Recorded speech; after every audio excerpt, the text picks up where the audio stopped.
প্রিয় বন্ধুরা, এখন নিচে নেমে আসলাম।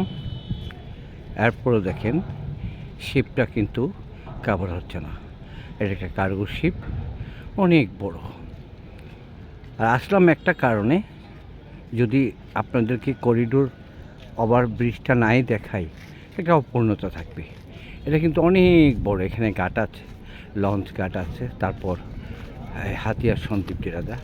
এখান থেকে আরও সুন্দর সুন্দর অনেক জায়গা আছে, যেমন বারোয়ালিয়ার এখানে আছে, তারপর সীতাকুণ্ডের দিকে আছে, তারপর বাটিয়ারির দিকে আছে। অনেক সুন্দর সুন্দর জায়গা আছে। বঙ্গোপসাগরের পুরো পাড়টাই আপনি যখন দেখবেন ভয় লেগে যায়। চোরাবালিতে ভরা, পড়লে উপায় নাই। যদি পড়েই যায় চোরাবালি, উদ্ধারের কোনো ব্যবস্থা নেই। এমন জায়গা, অনেক ভয়ঙ্কর জায়গা। কুমোরিয়া ঘাটের পাড়ে আসলাম, খুব ভালো লাগছে।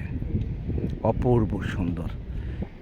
বাংলাদেশের বিচের পাড়ে, সমুদ্রের পাড় যতটুকু আছে, সারা ওয়ার্ল্ডে, পৃথিবীতে এত বড় সমুদ্র বিচ কোথাও নেই।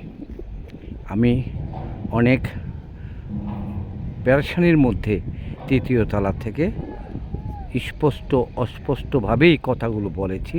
আমার ভুল ত্রুটিগুলো ক্ষমা সুন্দর দৃষ্টিতে দেখার জন্য সবাইকে অনুরোধ করছি। সন্ধ্যা হয়ে গেছে, তারপরেও খোলা আকাশ, কোনো গাছগাছালি, পাহাড় পর্বত কিছুই নেই। বিধায় সূর্যের কিরণের শেষ আলোটা আমরা উপভোগ করতে পারছি। ধন্যবাদ সবাইকে। শুভ সন্ধ্যা। আসসালামু আলাইকুম ওয়া রাহমাতুল্লাহি ওয়া বারাকাতুহু।